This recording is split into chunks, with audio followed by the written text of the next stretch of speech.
दोस्तों, आइए पढ़ते हैं एक छोटी सी कहानी बीरबल की खिचड़ी, जिसे मैंने लिया है पुरानी बाल भारती नाम की पाठ्य पुस्तक के भाग 4 से। अकबर बादशाह के दरबार में अनेक विद्वान थे। बीरबल उन्हीं में से एक थे।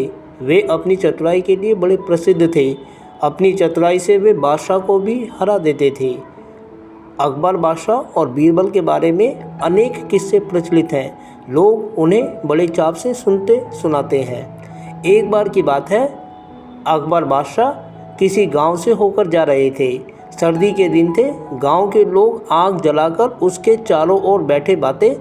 दोस्तों, खूबसूरत सा एक चित्र है। आप देख सकते हैं कि किस तरीके से एक ब्राह्मण ठंडे पानी में उतरा हुआ है और चांद की तरफ देख रहा है कर रहे थे।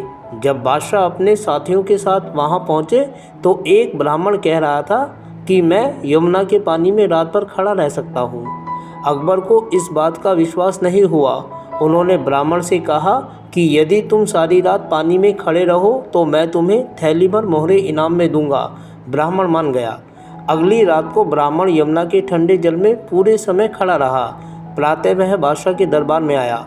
बादशाह ने आश्चर्य से पूछा, तुम इतनी सर्दी में सारी रात पानी में कैसे खड़े रहे? ब्राह्मण ने नम्रता से उत्तर दिया, महाराज, आपके राजमहल से दीपक का प्रकाश आ रहा था। मैं उसे देखते हुए सारी रात पानी में खड़ा रहा।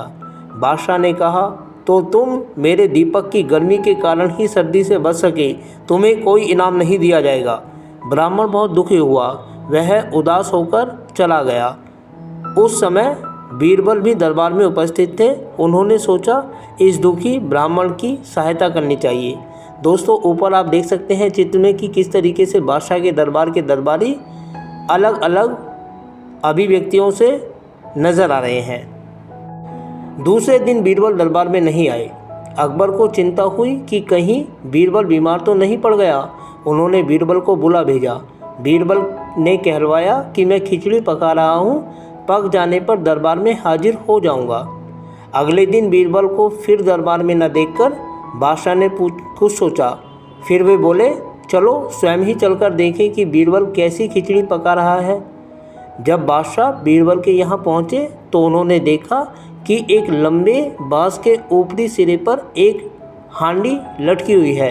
हांडी के काफ़ी नीचे ज़मीन पर बहुत थोड़ी सी आग जल रही है। बादशाह ने हैरानी से पूछा, बीरबल, भला यह खिचड़ी कैसे पक सकती है? हांडी तो आग से बहुत दूर है। दोस्तों, खूबसूरत से आप चित्र में देख सकते हैं कि किस तरीके से बीरबल अपनी खिचड़ी पका रहे हैं। बांस पर दूसरी बहुत ऊंचाई पर हांडी लटकी हुई है और नीचे आग जली हुई है और अकबर देख रहे हैं कि किस तरीके से बीरबल आग को सुलगा रहे हैं। बीरबल ने उत्तर दिया, हुजूर, अगर ब्राह्मण राजमहल के दीपक की गर्मी के सहारे सारी रात ठंडे पानी में खड़ा रह सकता है तो इस आग से मेरी खिचड़ी क्यों नहीं पक सकती? अकबर को बात समझ में आ गई।